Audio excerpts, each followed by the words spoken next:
PKU Talk, We Need to Talk bersama Rumah Sakit PKU Muhammadiyah Wonosobo. PKU Talk, We Need to Talk. Assalamualaikum warahmatullahi wabarakatuh, sahabat PKU. Berjumpa kembali bersama kami dalam acara podcast Rumah Sakit PKU Muhammadiyah Wonosobo, sebuah program yang membahas mengenai topik-topik kesehatan yang tentunya akan sangat bermanfaat bagi Anda dan keluarga. Pada kesempatan kali ini kita akan membahas mengenai tips sehat berpuasa bagi penderita diabetes. Sudah hadir narasumber kami bersama Dr. Ivan. Assalamualaikum Dr. Ivan. Waalaikumsalam warahmatullahi wabarakatuh. Sehat dok hari dok? Alhamdulillah sehat. Alhamdulillah luar biasa dok ya. Ya, nah itu sangat menarik sekali dok. Apalagi sebentar lagi kita akan menjalankan ibadah puasa di bulan Ramadan. Nah ini sangat bermanfaat bagi penderita diabetes dokter. Nah sebenarnya diabetes itu apa sih dok? Iya. Jadi diabetes mellitus itu adalah penyakit pada gangguan endokrin atau kelenjar yang memproduksi hormon. Di sini kelenjar yang memproduksi hormon insulinnya yaitu kelenjar pankreas. Pankreas ya dok ya berarti. Ya. Ada dua tipe sebenarnya Mas Mufid untuk diabetes mellitus sendiri. Yang pertama adalah diabetes mellitus tipe 1. Yang kedua adalah diabetes mellitus tipe 2. Yang paling sering terjadi itu adalah diabetes tipe 2 yaitu gangguan pada resistensi insulin ya. Jadi prosesnya di dalam darah itu ada glukosa yaitu gula darah ya. Gula darah itu penting sekali untuk metabolisme dan itu harus ditransfer ke dalam sel. Nah, insulin itu adalah kuncinya yaitu di dalam sel itu ada lubang kunci. Nah, resistensi insulin ini yang bermasalah adalah lubang kuncinya. Sehingga glukosa dalam darah ini tidak bisa mudah masuk ke dalam sel dan dibutuhkan insulin yang lebih banyak supaya glukosanya bisa masuk ke dalam. Berarti insulin itu ibaratnya kuncinya dok ya. Sedangkan glukosanya itu zat yang harus dimasukkan ke dalam selnya itu. Betul, betul. Tadi kan dijelaskan ada diabetes tipe 1 dan tipe 2. Nah, itu sama nggak dok dengan, karena kan di masyarakat itu taunya itu penyakit gula kering, gula basah itu sebenarnya gimana dok? Iya. Sebenarnya tipe 1, tipe 2 itu berbedanya secara mendasar ya. Kalau tipe 1 itu insulinnya tidak bisa pankreasnya tidak bisa memproduksi insulin. Berarti di pankreasnya ya masalah ya. Sedangkan tipe 2-nya? Tipe 2 itu yang gangguan pada penerimaan insulin di sel. Tetapi yang tadi disebutkan Mas Mufid itu ada kering, ada basah. Yang kering dan basah. Umum sekali itu, Dok. Betul. Itu sebenarnya adalah komplikasi dari diabetes. Jadi yang diabetes yang tipe kering itu sebenarnya tidak ada komplikasi ya seperti ada luka yang basah ya. Tapi berpotensi juga kalau misalnya kadar gula darahnya terlalu tinggi dan tidak terkontrol, maka jika terjadi luka itu sukar sembuh, akhirnya terjadi luka basah dan sukar sembuh ya. Kalau masyarakat kita sering menyebutnya yaitu sebagai diabetes yang basah. Oh, berarti karena luka itu ya dok ya. Jadi betul. Orang awam atau masyarakat itu tahunya itu diabetes basah. Oke.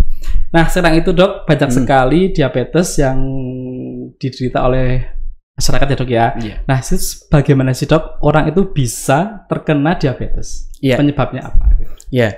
Sebenarnya diabetes ini terjadi secara idiopatik. Kalau bahasa medisnya idiopatik itu tidak tahu penyebabnya, tidak diketahui secara pasti. Dalam jurnal-jurnal itu tidak ada data yang pasti penyebab utamanya. Tetapi kita bisa tahu faktor resiko apa saja yang berperan penting dalam menyebabkan terjadinya diabetes. Ya, salah satunya itu yang kita tahu mungkin faktor genetik ya. Ya, tapi tidak 100% mungkin. Kadang-kadang mungkin orang berarti dok, ketika kita maaf ya, jalan dulu. Ketika ada keluarga kita yang orang tua kita atau saudara kita terkena diabetes, berarti kemungkinan besar itu kita juga bisa terkena dok ya. Belum tentu. Ya, tidak ada data yang pasti yang menunjukkan menurun secara genetis. Bisa saja orang tuanya diabetes tapi anaknya tidak diabetes. Sehat. Ada faktor-faktor lain yang berperan penting dalam terjadinya diabetes. Jadi misalnya seperti pola makan yang tidak sehat, banyak konsumsi makanan yang mengandung glukosa ya, misalnya junk food atau mungkin soda. Lah itu kan dia di situ makanannya banyak mengandung glukosa. Ya, otomatis glukosa dalam tubuh itu jadi banyak dan kerja insulin jadi lebih berat. Kerja pankreas jadi lebih berat untuk memproduksi insulin. Jadi bisa terjadi resistensi ataupun gangguan dari pengeluaran insulin. Ya, itu yang kedua ya. Kemudian yang ketiga ada gangguan gangguan karena tidak rutin olahraga, itu kurangnya berolahraga. Itu juga berperan dalam jadinya diabetes mellitus. Jadi selain gen tadi ya dok ya, keturunan itu juga sebenarnya ada beberapa pencetus yang menyebabkan diabetes itu. Kadang kan kalau misalkan kita dengar oh ada gen gitu kan, orang kan cerita ke dok, wah saya orang tuanya pernah diabetes, saya harus gitu dong gitu kan. Ada ketakutan tersendiri dok ketika orang tua kita itu punya penyakit diabetes dan anaknya itu pasti akan merasa oh suatu saat saya akan kena seperti itu. Ternyata ada beberapa faktor yang mempengaruhi juga dok ya selain gen itu. Iya, ada pola hidup terutama dok ya. Betul sekali mas. Nah, ciri khusus dok, ciri khusus orang terkena diabetes itu apa dok? Awal-awal mulai misalnya kayak lemes atau sakit apanya gitu dok? Betul sekali. Lemes itu menjadi faktor yang dominan ketika curigai diabetes karena lemas itu hubungannya bisa karena hipoglikemi, karena bisa hiperglikemi. Hipoglikemi itu adalah penurunan gula darah dalam tubuh di bawah rata-rata kurang dari 70 mg per desiliter. Kalau hiperglikemi bisa lebih dari 200 mg per desiliter. Mungkin itu bisa menjadi salah satu penyebab dari lemesnya. Tetapi ada yang lain. Jadi ada gejala-gejala lain. Ya, gejala lainnya seperti poliuri. Kalau poliuri itu banyak pipis ya, mungkin banyak sering pipis ya, terutama mungkin pada malam hari. Di malam. Iya, betul. Kalau mungkin bisa sampai 3 sampai 4 kali sering bolak-balik ke kamar mandi ya. Pipi. Ada gejala lain kita tidak bisa hanya 1-2 gejala ya. Ada gejala lain mungkin polifagi, banyak makan. Tiba-tiba nafsu makannya kok jadi bertambah, ingin makan terus ya tiap hari. Tapi pengaruh ke badan nggak dok? Ketika makan banyak itu akan menjadi gemuk atau tetap aja badannya tuh? Iya, kalau pada penderita diabetes ini cenderungnya malah nanti jadi kurus ya.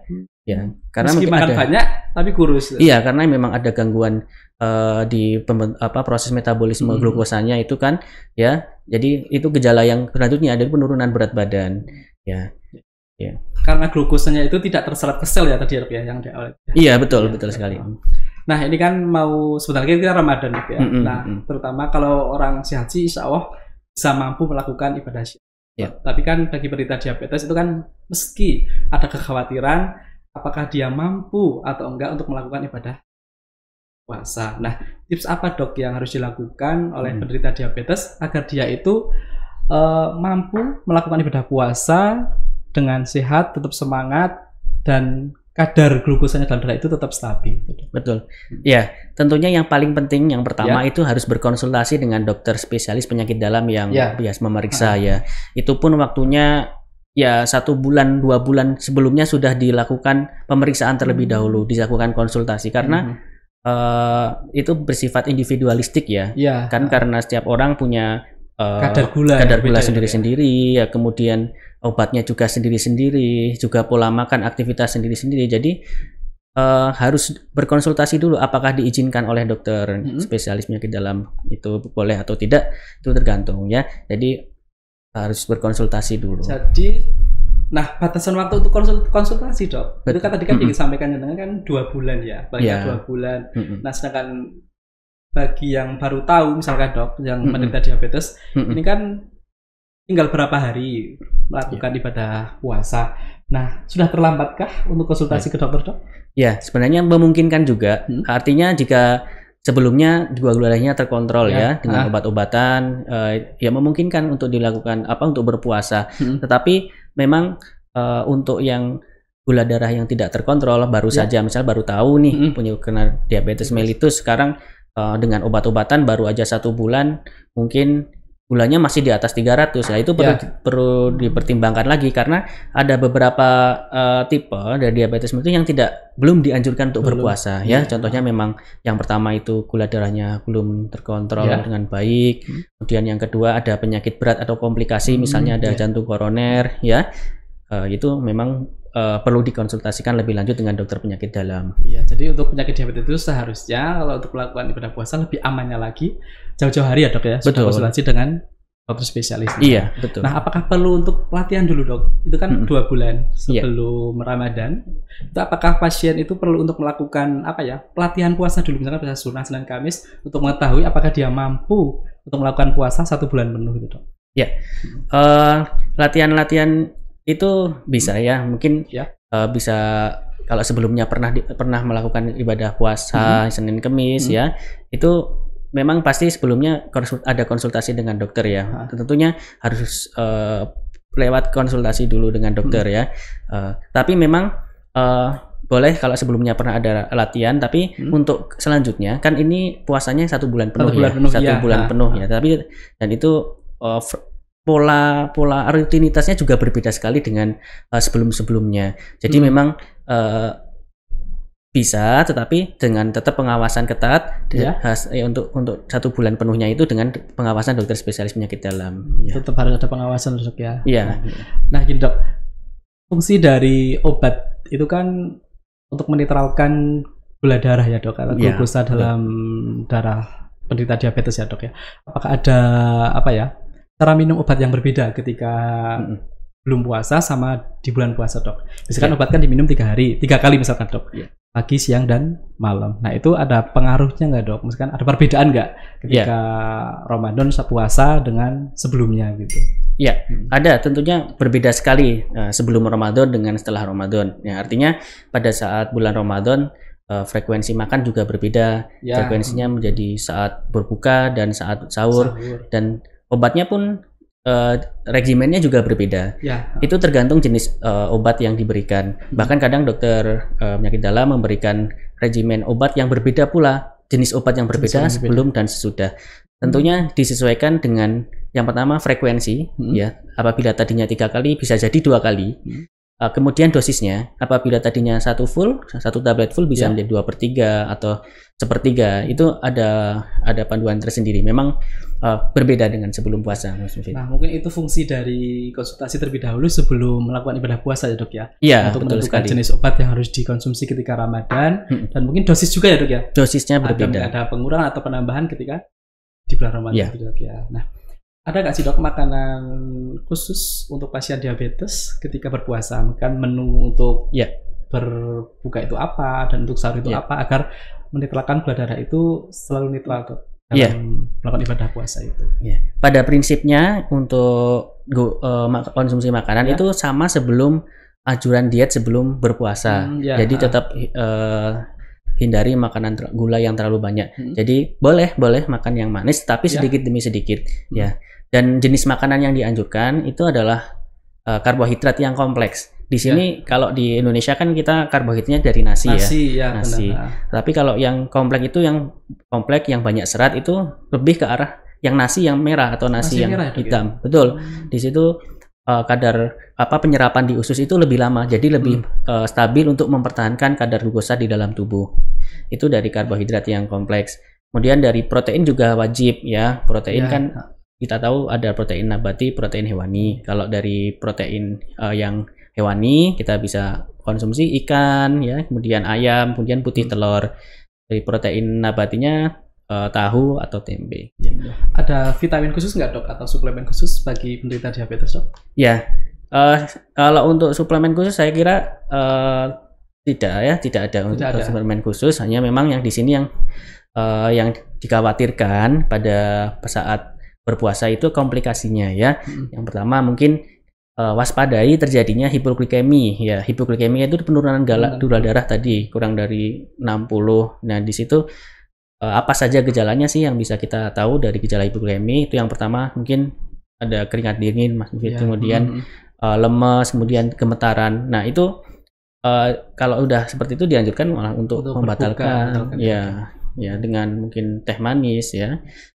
Kalau bisa juga terjadi hiperglikemi ya, hiperglikemi itu kelebihan itu malah juga bahaya. Memang untuk diagnosa pastinya itu dicek sendiri gula darahnya. Nah tadi kan dijelaskan ketika seseorang dengan menderita diabetes melakukan ibadah puasa di tengah-tengah misalkan di jam 12 atau jam 1 ada keluhan misalkan tadi dikatakan lemes dan sebagainya, dia kan harus membatalkan puasanya. Nah ada nggak dok tindakan medis yang perlu untuk dilakukan ke penderita tersebut? Atau harus konsul ke dokter spesialisnya lagi di hari itu juga atau gimana? Jadi lihat dulu kondisi statusnya pasien dulu ya. Misalnya pada saat itu apakah lemesnya masih sadar enggak ya? Karena kalau enggak sadar enggak boleh diberi makan minum karena takutnya tersedak ya. Kalau sadar, kalau misalnya ada gejala tadi hipoglikemi kurang dari 60 maka dianjurkan untuk minum makan yang manis. Bahkan yang manis gula pasir itu boleh langsung dimakan dok. Dimakan ya. Atau campur air mungkin ya. Iya bisa ya dengan campur air gitu atau mungkin permen manis ya, itu boleh. Ketika itu gula darahnya turun ya dok ya. Iya. Nah, ketika berpuasa juga orang diabetes itu perlu nggak dok melakukan gerakan fisik atau olahraga ringan dok? Betul, boleh. Boleh ya, nggak? Boleh. Artinya yang diperbolehkan untuk melakukan aktivitas fisik itu bukan selama puasa ya. Bukan selama puasa. Jadi aktivitas fisik yang dilakukan yaitu di luar jam puasa, misalnya setelah berbuka puasa itu boleh melakukan aktivitas peregangan ringan ya 10 sampai 15 menit atau pada saat sahur. Jadi kalau misalnya aktivitas fisik pada saat puasa jika terlalu berlebihan kan justru akan mengeluarkan energi ya. Di situ gula darahnya bisa turun, malah bisa terjadi hipoglikemi. Itu ya dok ya. Nah, olahraga apa yang cocok untuk penderita diabetes dok? Ya, kalau malam, kalau kan pada saat berpuasa kan malam hari ya, mungkin cukup jalan ringan aja ya, atau mungkin peregangan tangan, peregangan kaki ya. Jadi cukup di rumah saja, sekali dari rumah, untuk aktivitas fisik yang sederhana seperti tadi, untuk stretching aja gitu Mas Mufid. Ya. Nah, hal lain apa dok yang perlu dihindari bagi penderita diabetes ketika melakukan?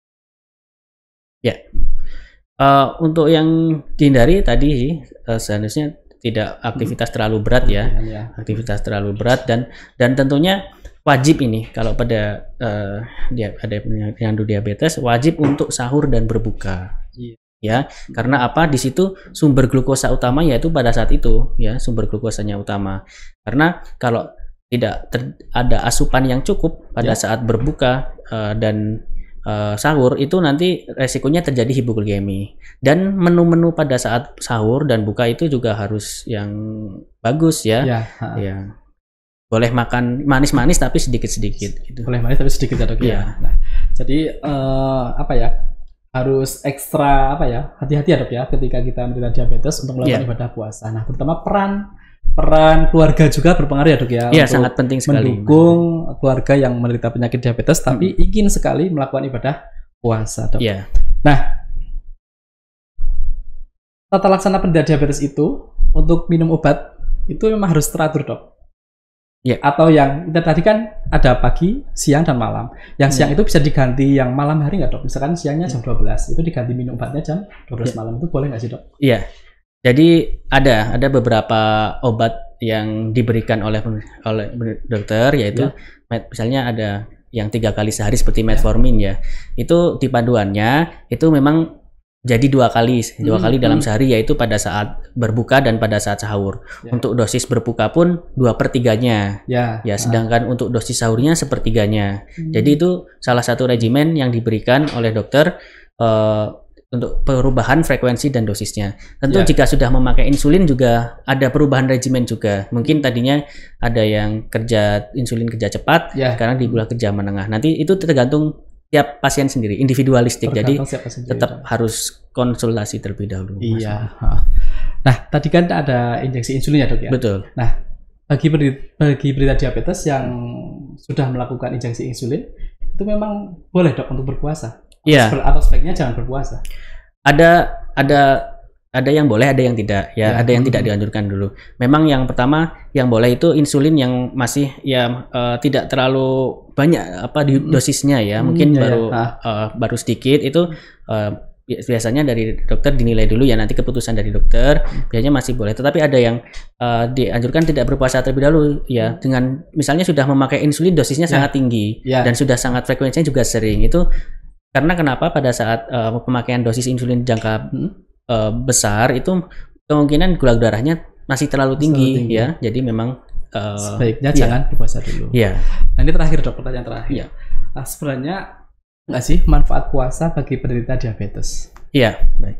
Ya, manfaat puasa tentunya ada ya, banyak sekali. Yang pertama justru akan jika sesuai dengan makan pola makan yang benar, kemudian minum obat yang benar, justru akan mengontrol gula darah semakin baik. Ya, justru puasa itu akan membantu pemulihan dari diabetes mellitus sendiri ya. Karena selama puasa kan tidak ada asupan makanan yang masuk ya. Tidak ada asupan, jadi meminimalisir terjadinya hiperglikemi ya. Dan itu akan, jika sudah terkontrol dan tidak jadi hiperglikemi, tentunya kondisi tubuh akan semakin bagus ya. Komplikasi diabetes mellitus akan semakin bisa dihindari. Ya. Terima kasih sekali dok. Ya. Ilmunya bermanfaat sekali bagi sahabat PKU, terutama bagi pasien yang menderita diabetes untuk melakukan ibadah puasa. Amin, amin. Oke. Ya. Terima kasih dok atas apa yang telah disampaikan. Ya. Nah untuk sahabat PKU sangat bermanfaat sekali apa yang telah disampaikan oleh Dr. Ivan. Dan bagi penderita diabetes jangan takut untuk melakukan ibadah puasa. Anda tetap bisa melakukan ibadah puasa, tetapi dengan syarat harus melakukan kontrol dulu ke dokter spesialis agar Anda tetap melakukan ibadah puasa dengan sehat, bugar, dan tetap semangat. Oke. Cukup dari kami. Mohon undur diri. Assalamualaikum warahmatullahi wabarakatuh. Waalaikumsalam. PKU Muhammadiyah Wonosobo. Keramahan sebenarnya.